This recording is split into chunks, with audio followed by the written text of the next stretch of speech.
So Fred promised me I only had to ask one question, and he would just take it from there. What do you think? Well, I'll start. You can sit there. That's actually That's your specialty, right? Yeah, actually, I'm afraid I talk too much. No way, not for this event. This event's all about conversation. So, I'm going to start you off with a hardball question here. You're known as an accomplished musician who will, if prompted, play some guitar for visitors.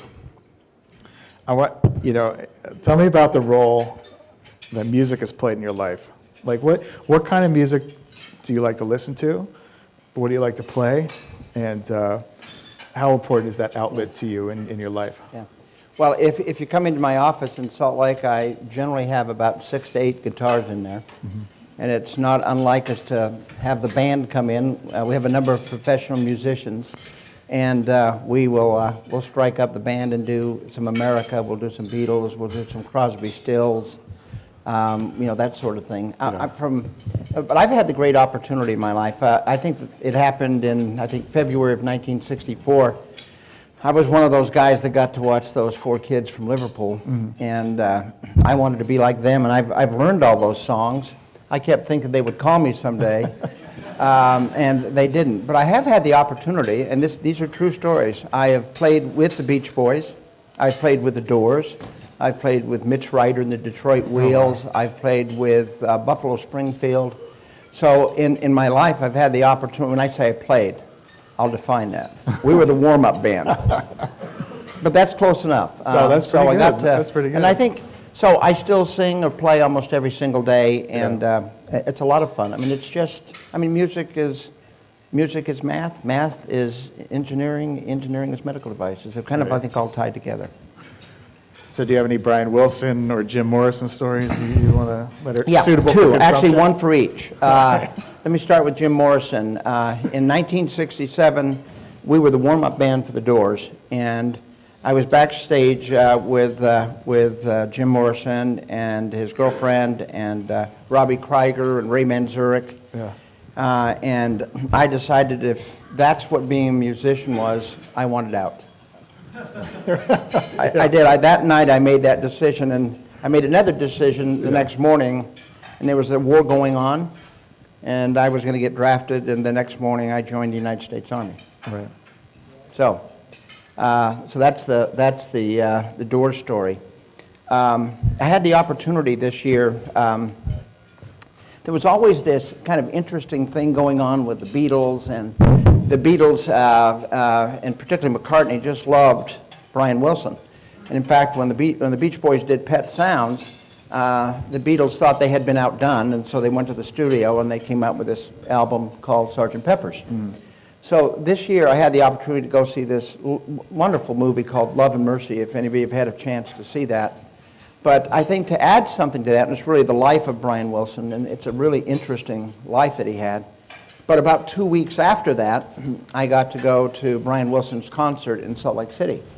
And I've come to the conclusion, and I've battled this my whole life, but come to the conclusion that the great musical genius of our time is, in fact, Brian Wilson. So, there you go. Always loved the Beatles, loved McCartney, loved Lennon, and Harrison, all those guys. But Brian Wilson, a good old Southern California boy. Right. He's the man.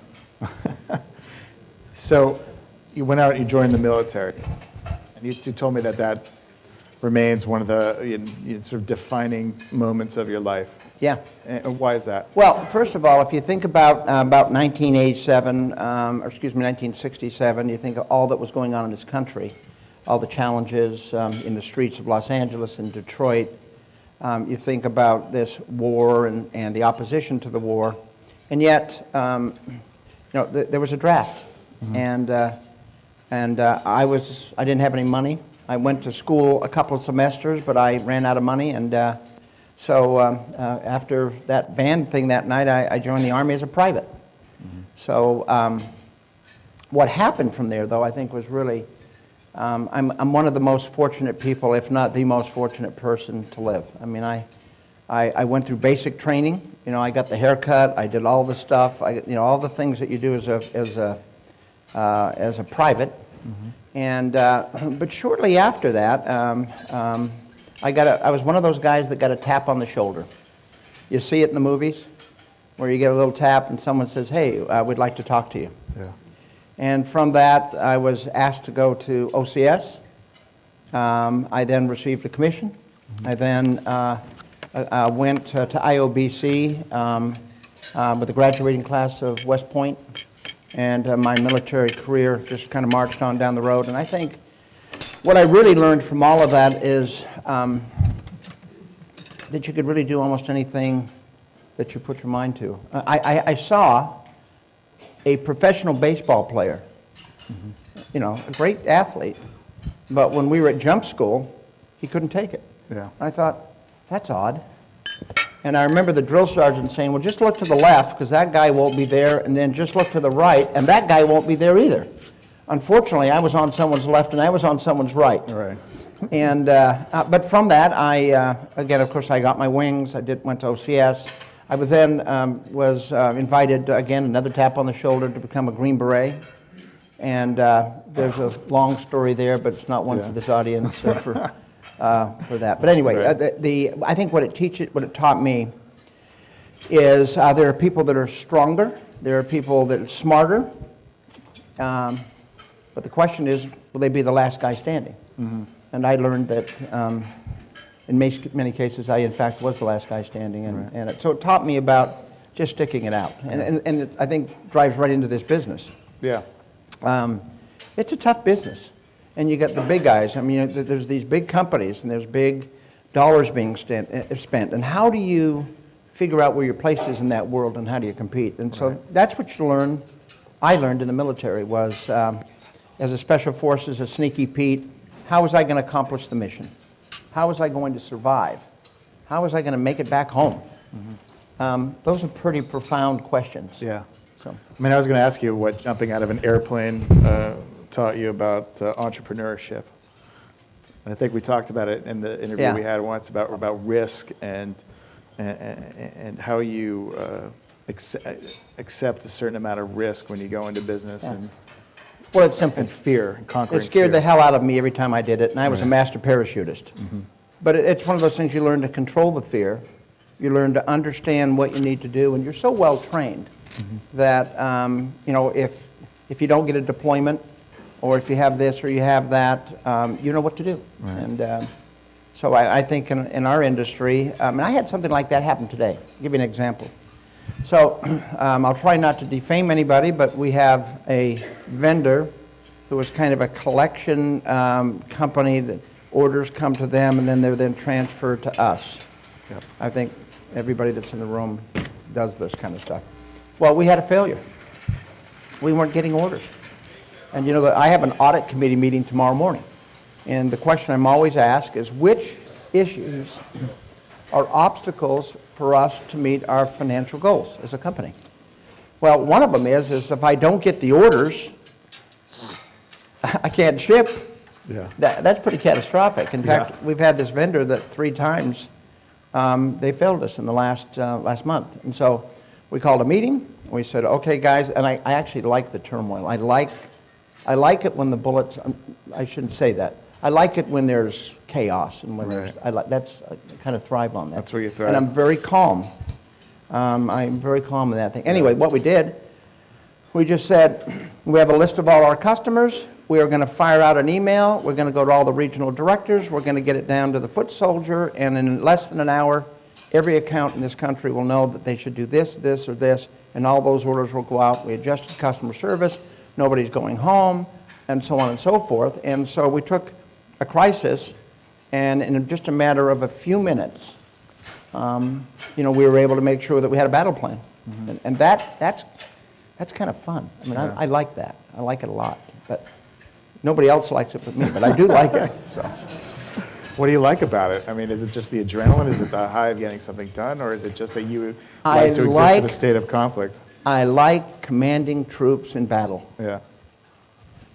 I know that's odd, but No. I just like it. So. And that's what it feels like when you're at the helm of a $500 million company? Yeah, just about every day. I mean, I try to imagine what, if someone's running Medtronics or Yeah. Boston, and the kinds of things that they have to deal with. But I'm still very much a hands-on kind of guy, and so I do like the activity. Yeah. Well, you built your company from the ground up. I mean, you started in 1987, right? Yep. And you were a stockbroker when you started the company. So how does that happen? Well, that's actually not quite correct. But Okay. so my medical device career started about 2 miles from here. And actually started up in Salt Lake when somebody said there's a little company down in Lehi, Utah, down near Provo, that could maybe use your help. And so I went there to visit one day. They were bankrupt. They had 2 injection molding machines. They brought some people in to build something in the clean room. Mm-hmm. And I remember going home that night and telling my wife, I said, hey, sweetie, I've got a new job. She said, oh, great. And what is the first question that a wife asks a husband when he tells her? Yeah, you know the question. And how much are you going to make? Nothing. And she said, are you out of your mind? You have 3 kids. You're going to do this? And I said, this is what I've been looking for my whole life. And so Utah Medical, I brought it out, solved the problem. Yeah. And I worked with Bentley Labs here, with Tronomed, with Gish Biomedical. You guys know all these companies. And we built flush devices and built some products that we sold to those guys, and that was kind of the beginning. And I ran Utah Medical for 7 years. And then I got one of these stories like, well, you didn't really start this company. You didn't really do anything in there. You're just kind of a regular old promoter kind of guy. Yeah. Which I think, by the way, being a peddler is the most honorable of all professions. Anyway, so in '87 I said, well, I guess I'll show you. And I went out and started Merit from scratch. And well, you said this is something you want to do your whole life. Was it medicine, or was it the mission, or was it the chance to turn something around or build something? I mean, what? Oh, now you're getting into the psychology. Well, I mean, I'll if we tell could you, go there, we could do it. No, I'll tell you exactly why. So I came from a family where my dad was a salesman. Mm-hmm. We're from Boston, so as you and I talked, we both love the Red Sox. Excellent. And but thank you. This is the year. Anyway, but when we went to Salt Lake City, so I'll go back now to 1964. My mom and dad split up. Dad went out to Wyoming to live with his sister. Mm-hmm. After about 18 months, Mom and Dad reconciled. It's a wonderful love story, but in the meantime, there was my mom trying to feed 3 kids, no education. It was the neighbors that fed us. I lived in a little, and you'll know this area, we lived out at Little Neck, up on the North Shore, in a little summer cottage with not even a heater. Oh my God. And anyway, the bottom line is when we moved to Salt Lake City in '64, we were homeless. And we lived in the local park.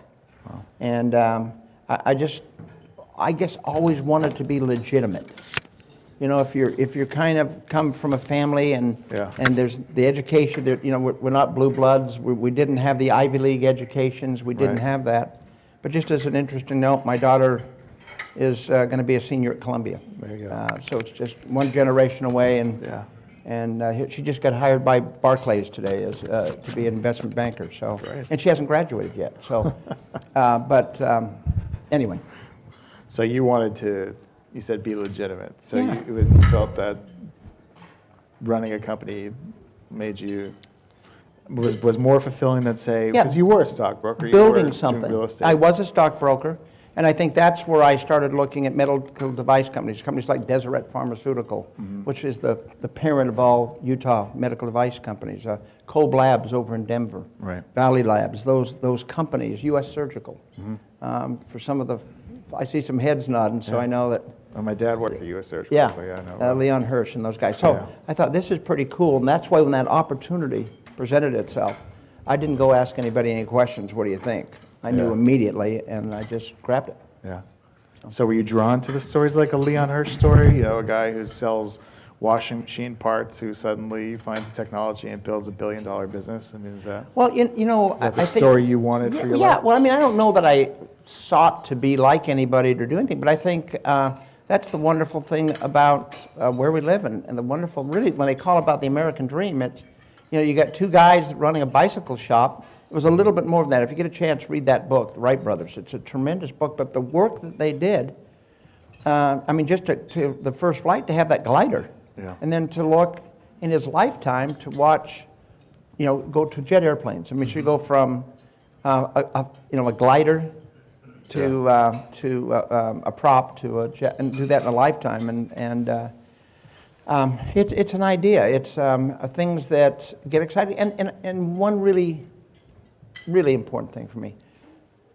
You know, in life, you know, we all kind of wonder what in the world we're here for. Mm-hmm. And what's our calling? I clearly know what my calling is. I have no doubt what it is. I think about it every day, and I try to fill that calling. And that calling is to create jobs. You know, I know what it's like, and I've seen what it's like when your parents don't have a job, or you don't have this, and the job is. I'm starting to talk like a politician now, but we all know it's the greatest thing in the world is to have a job. Everybody here, or most everybody in this room, if not all of you, have a job. Just think if you didn't. And so I get to create these jobs and create opportunity, and that's what I like. Yeah. Well, you have run for office, so. I did. I ran for governor in the state of Utah in 2004, and I beat a sitting governor. I beat a Speaker of the House.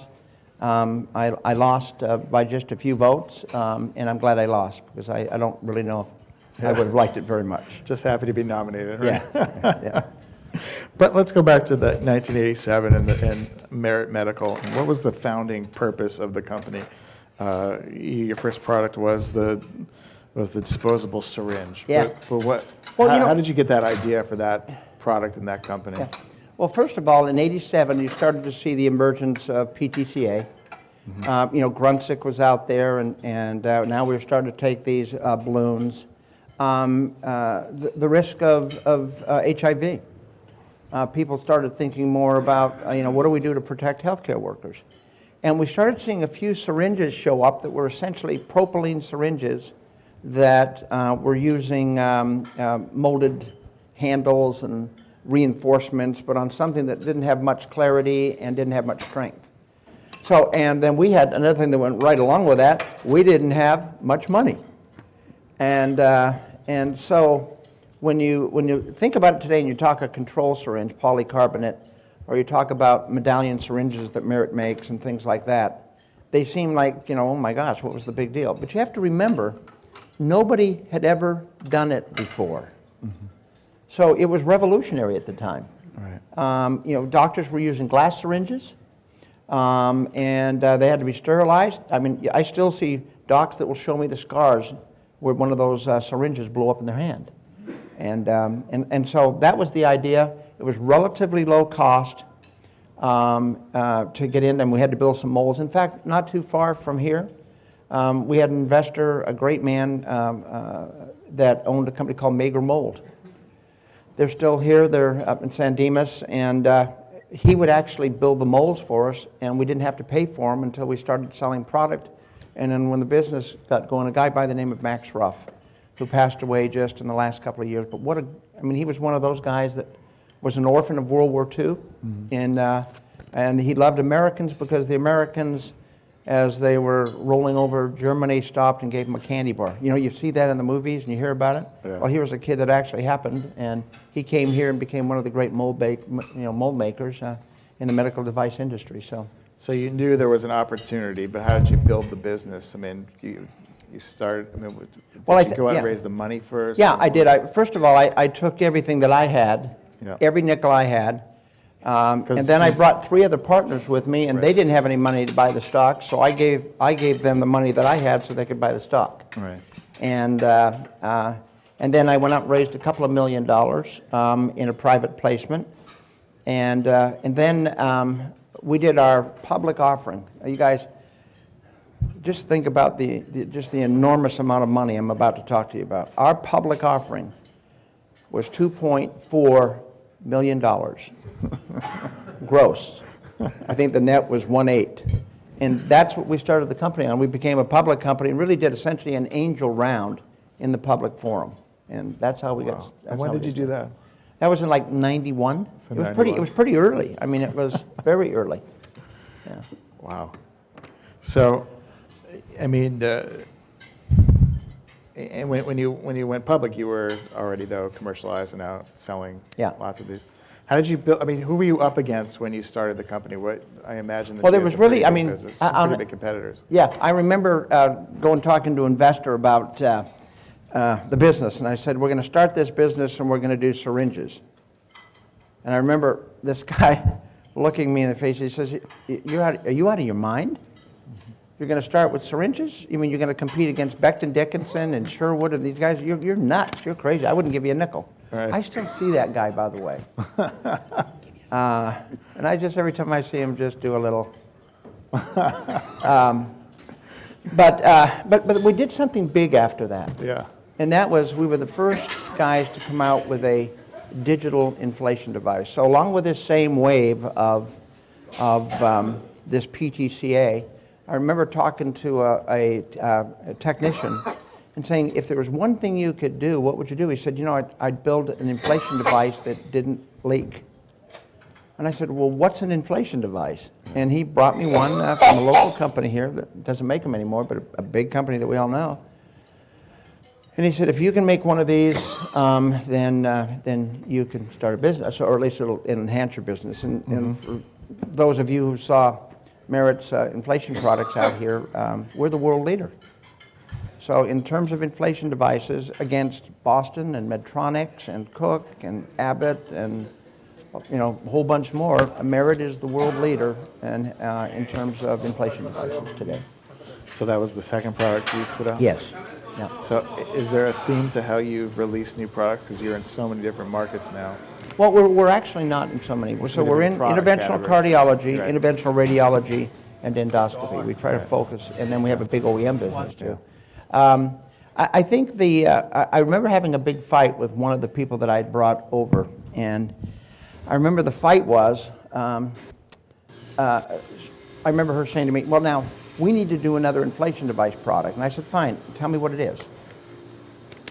And she said, well, no, I'm not going to tell you that. I'm just telling you what we need to do. And, Right. But in the meantime, while we're trying to figure out what to do, I said, we're going to build stopcocks. She said, well, those are so boring. And we're going to build a manifold. And we're going to build pressure tubing. And we're going to build injection tubing. And we're going to build collection systems. And what do you think of that? She said, oh, this is so boring. We actually got in a fight. This is one of the founders. And I actually ended up firing her. Until 5 years went by. And we were still friends. I mean, we didn't, but I just said, I'm not going to let you undermine. This is what we have to do to build a business. You have to have a broad thing, and you're going to have to do things you don't like. And she didn't want to do that. And but she went out. She started her own business. And then I remember she called me and she said to me, you know what, Fred? She said, I never really realized how difficult this was, and raising money is not easy to do. And then she said something that I think was maybe one of the kindest things, or one of the most foolish things that anyone could ever say. She said, a bad day with you is better than a good day with anybody else. Oh. She actually said that. Did you My hire- wife did you hire says her a bad back? day with you is like a bad day, like the work. No, she doesn't say that at all. But and then it was interesting because 5 years after that, I rehired her. Yeah. And she's still with us today. So, I mean, it's just interesting about all the personalities. But I think the key was to build a product line. One of the challenges that a lot of the smaller companies have today is they bet everything on one product, one device, and that's all they have. And because of all the cost of regulatory and CE and all the expenses, the startups, I don't think we could ever build a Merit Medical today. We just couldn't. It's just these companies, or if the VC drives up, or the private equity, these guys dry up. These guys, it's a hard thing to do Right. in a tough market. When you're releasing a new product, are you going back to your customers and listening to them, or are you relying on your people to discover new opportunities for you? Well, again, going back to markets, I remember someone also asking, this is a long answer, but Yeah. I remember someone asking me, we officed in this little place, and the guy that was kind of a consultant, and I was on his board, but he was helping out, said, "Could you come in for a second? I'd like to talk to you." I sat down, I said, "Hey, Jerry, what's on your mind?" He said, "You know, Fred, do you ever worry about running out of ideas?" I said, "Jerry, I worry about people trying to catch up. I've got 30 years of ideas." And he kind of looked at me a little funny. 30 years have gone by the way. And guess what? I have 30 Still got more years of ideas. I have more ideas than I do money. And that's always, so that's a gift, and it's, so I don't really worry much, but to go to your question, we still kind of look at natural progressions. I think, and I don't want to make a misstatement, but I think that I have personally somewhere around 300 patents, maybe 400. In fact, someone told me, so this, I don't claim this as a fact, someone told me recently that I had more patents than Steve Jobs. I don't have his money, but I'm alive. I mean, I think Steve Jobs was a great guy, and I mean, at least a great, you've seen the movies, I've seen the movies, I don't know what kind of, but that being said, that was the other thing that I figured out when I got into business is I've been blessed with this gift of invention. Right. Yeah. So you have a fluid mind that wraps around things, and goes places others don't, right? Yeah. So one of the things you did that I found really interesting was when you were still a pretty nascent company, you bought a huge plot of land right next door to your company. I mean, how many acres was it, you said? Well, I think we were this little company working in this industrial park, and we found about 60 acres or so out in a little farming community then in the Salt Lake Valley. And we bought, I think it was 63 acres or 53 acres, and we paid $10,000 an acre for it. And I remember people even then saying, "Oh man, this guy's gone kind of, you guys, he's still nuts." And what year was this? So you started? This would have been 91, 90. So you're 4 years into your company. And had you gone public yet? I think we either had or we were, something like that. But I mean, we bought that ground, and if you go to that campus today, and you're all welcome to come up, and be delighted to have you as our guest. But it's probably the most beautiful medical device campus in the world. It's as nice as any place you'd ever go. And then in addition to that, across the street, we bought another 15 acres, and we actually have a farm. Right. And we grow vegetables, and we sell them in the community. And our employees go out there, and after we've done all the things we need to do, and Mike's kind of nodding his head. This is really cool, by the way. So we announced we grow, I think this year we were growing peppers, and we were growing tomatoes, and we have a farmer that does it and all this kind of stuff. And then we let our employees go, and we grow pumpkins every year. You should have seen them. You can see 100 people in the field.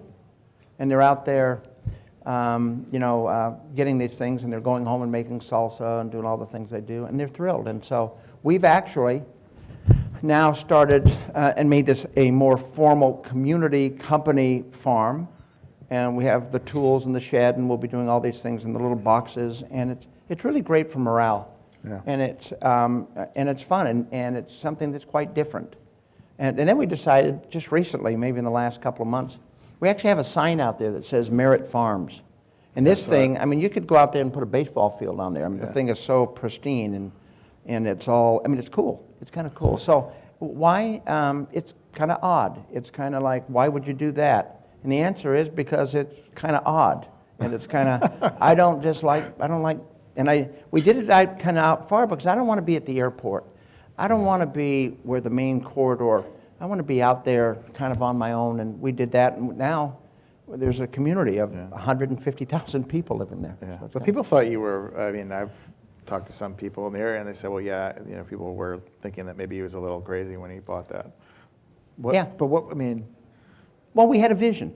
Yeah, tell me, were you making a statement there? It says, we're going to be here we're here to stay, and that's why we're going to put, I can't do the math, unfortunately, really quickly in my head about how much you spent, but... I mean, we just had a vision of what we wanted to do. Yeah. And I think that's another thing. I mean, it comes back to business. You can look at this and you can deal with this, but we just never thought that way. We thought this. But we also knew that we had to start with these small things, and we had to just progress. But it was always our plan. People, and I know that been so many years that we have a number of vendors in the room, and thank you for being here and supporting this. But We just always thought this way, and it's not just then. We're still writing hit records. Yeah. We're still doing that and coming up with great new innovative ideas and building our business. And if it's not, I was in Tijuana today.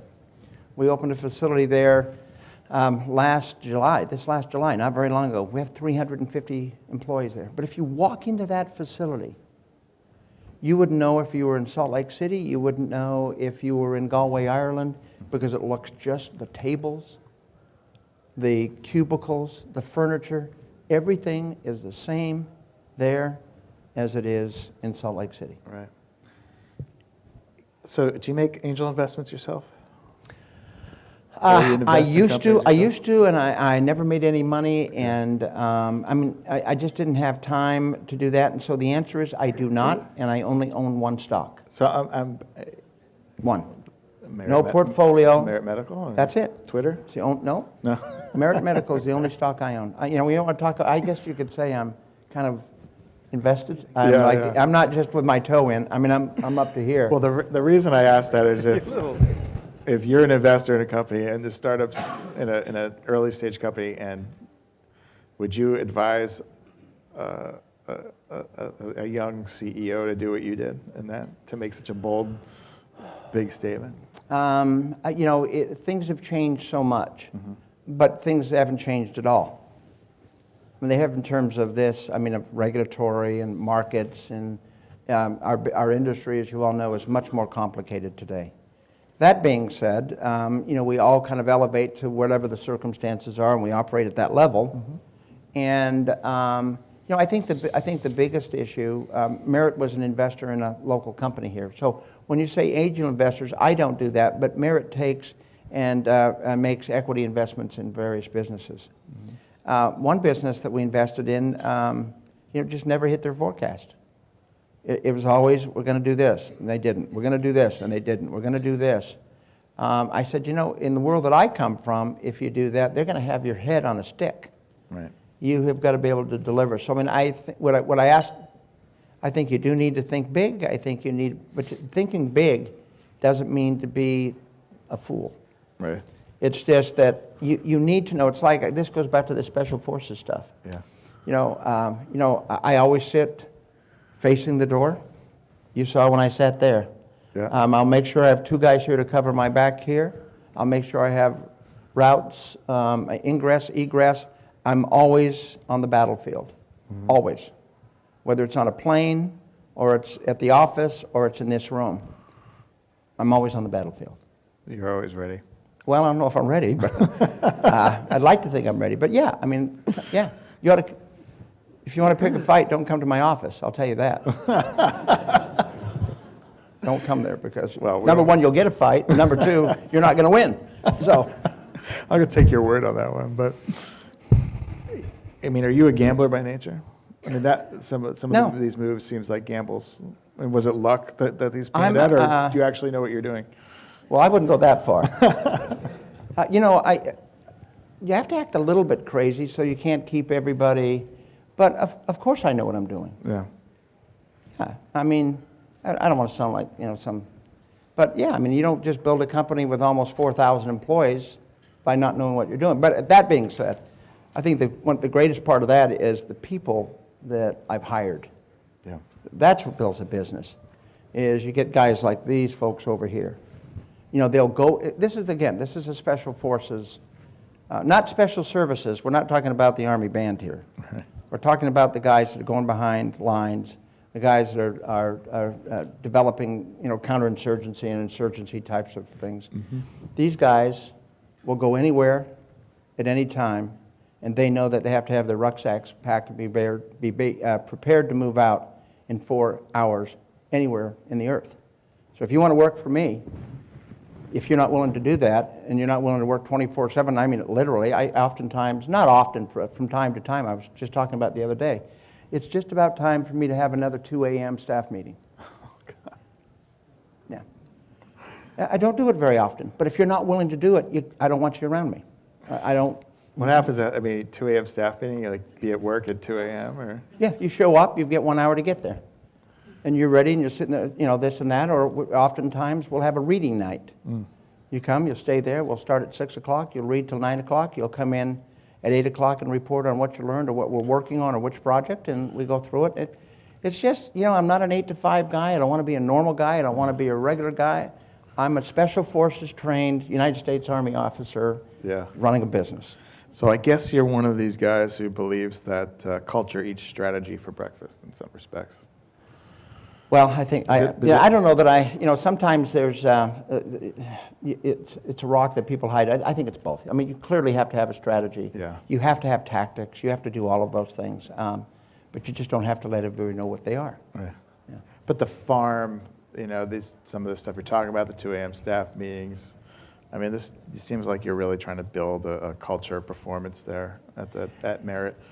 And, some of the other things I've heard, on holidays, you tell people, it's not all 2 a.m. staff meetings. No. I mean, I've heard you do tell people to go home on early, days before holidays and things like that. And yeah, I mean, we shut down a day before Thanksgiving. We'll shut down 2 days before Christmas, and people will come back on the 4th. A lot of the other companies, you go to their parking lots, and there's still people there. I mean, productivity goes down. Who wants to be there?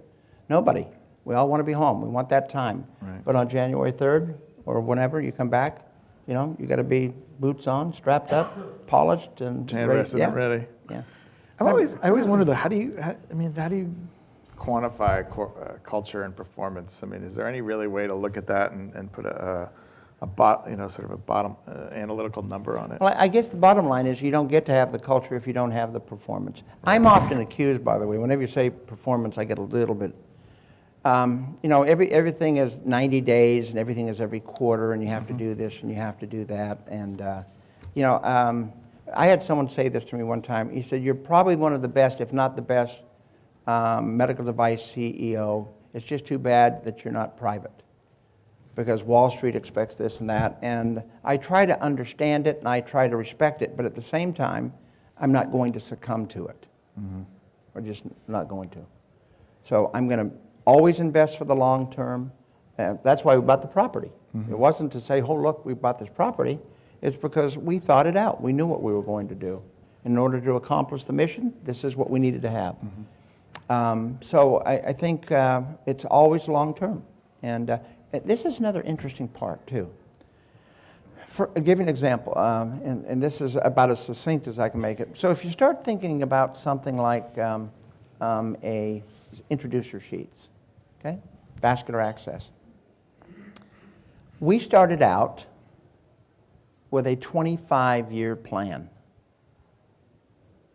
Not a 2-year plan or 3-product plan, but a 25-year plan. And we're now 12 years into a 25-year plan. Now, how many people are willing to commit to that kind of plan and have that kind of vision? So whether it be from a standard sheath to a radial sheath, to a short sheath, to a long sheath, to a hydrophilic sheath, I could go on and on and on, to half-size sheaths, it's just, there's so many long sheaths, 23 centimeters. It's just really interesting that, and when was the last time anybody did that? Actually came out and they were going to be a sheath market. There's Cordis, great companies, there's Cook, there's St. Jude. There are these companies, but when was the last time anybody really came out and said, "We're going to be this," and had a 25-year plan? And then on top of that, the accountants are saying, "No, wait a second, how are we going to sell a sheath introducer? This is the sheath, the dilator, the needle, and a wire, packaged sterile, and do it for $6.75. So they kind of laughed at us. Now as we look at that business, it's probably a $25 million business, and because of radial approach and some new products that we have, we're very likely to be doing $50 million just in vascular access. And then when you add on to it our splittable and peelable sheaths, you can add another $50 million onto that. It's a $100 million business. Now, some people don't think that's a big deal. I mean, to me, you say anything that starts with a and it sounds like a lot. So one of the sort of credos of your company, it's right underneath your logo, is the first word is innovation. So Boston Consulting Group released its most innovative companies list this week, and among the considerations for innovative companies, they said were 4 attributes: speed, well-run R&D process, use of technological platforms, and the systematic exploration of adjacent markets. Do you agree with these Absolutely. attributes? Absolutely. Was there anything you'd add to that list in terms of what you think is the hallmark of an innovative company?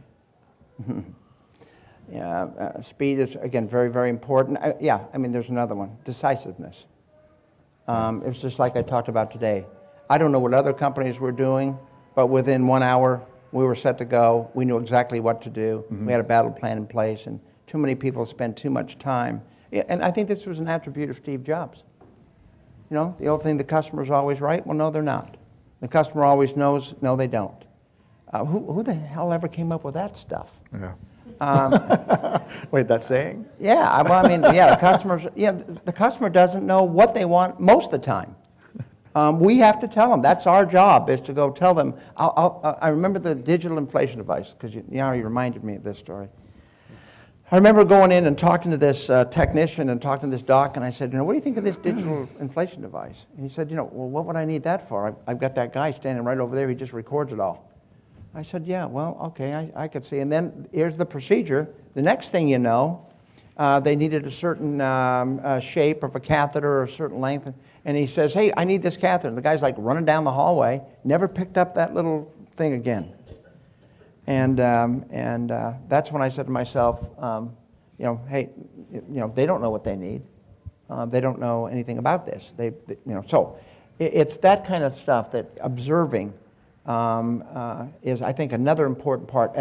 There is one I would add to that. I still try to scrub into a case. I used to do it once a week. I try to do it once a month. I still go to all the trade shows. I can't get to every one of them because they run on, there's one in Europe, one here. Mm-hmm. But the first sign of premature death of a CEO of a medical device company is when the CEO loses interest. They send the lieutenants, the great marketing guys, the this and that, and they don't show anymore. And then they start to relegate their business. And that's just something I just, it's the wrong thing to do. Yeah. You are the leader. Not every CEO is necessary. There are different types of CEOs.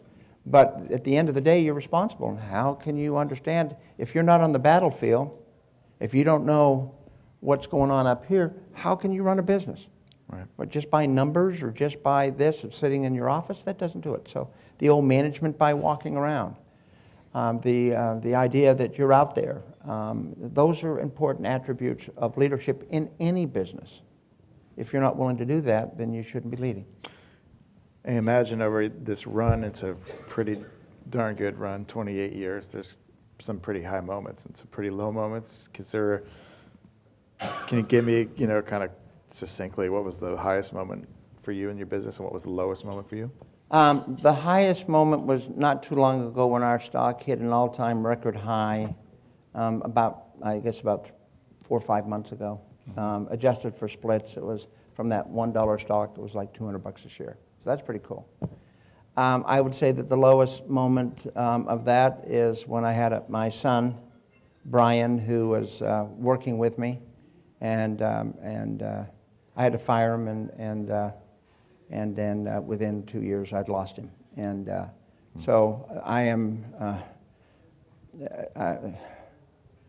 I've had a lot of great times and a lot of great things, but I've had a lot of great tragedy and heartache in my life too. And it's part of the deal. So yeah. I've lost 2 boys, and that being said, I have great faith in God.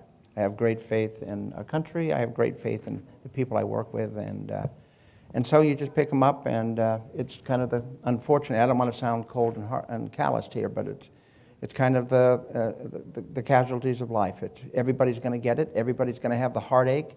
Everybody's going to have the pain, and it's just a matter of when you get it. So that's, Yeah. I'm sorry. So sorry to hear about your loss. Well, thank you. But that being said, pick them up, put them down, take a salt tablet, and drive on, young trooper. Right. That's what you got to do. All right. Last question. Or old trooper. The future. You probably could have sold this company a few times by now.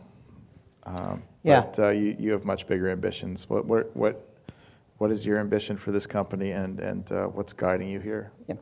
Well, I'm 66 years old. I have an 8-year-old son. I have a wonderful family and a wonderful wife, and I can't wait to get home tonight at about 1:30 in the morning and be back. I can't wait to get to the office in the morning. I can't wait to leave every night, but as soon as I leave, I start thinking about, man, just in a few hours, I get to come back here. I also have always thought, why do I have to be a seller? I have a fiduciary responsibility, but why do I have to be a seller? Because someone says this is what you do, or I want to be a serial entrepreneur, or you want to do this and that. I think those are all very, very nice things to do. It's just not what I wanted to do. Why can't we be the next Bard or be the next Cook? Or these are great companies. Why not? I mean, I knew Bill Cook personally. I knew Dale Ballard, all these really early pioneers. Why not? Why can't we do that? And so I think my goal is to have that vision and then to be able to turn the company over to a new group of leadership. And we've already started doing that. I mean, we're bringing up guys and gals and so. So your goal is to make it a $3 billion company? Yeah, I want to. During your tenure. Well, did you say $3 billion company? Yeah, of course. No. Well, let's talk more practical. I mean, and I'm not going to talk about acquisitions and that sort of thing, although we've been very active with little tuck-ins and a couple of bigger things. But, I can see Merit growing to $1 billion company. We're at $550 million this year, something like that, within the next 5 to 7 years. Mm-hmm. So again, I think that's another thing you have to do is be practical. You can say $3 billion. I can see where Merit could be a $3 billion company, but I've got to get it to $1 billion first, so I can get it to 3, and so I can see that in the next 5 to 7 years organically. Right. Organically. So we'll do that ourselves. Now, if we were able to, and we will do that, but then there's other opportunities will come along, and we'll see. So I don't know if we'll be $3 billion, but could we be $2 billion? Maybe we'll see. But at least $1 billion in the next 5 to 7 years. I wouldn't doubt you. Thank you. Thank you so much. My pleasure. What a great story. Delighted to be here. Thanks.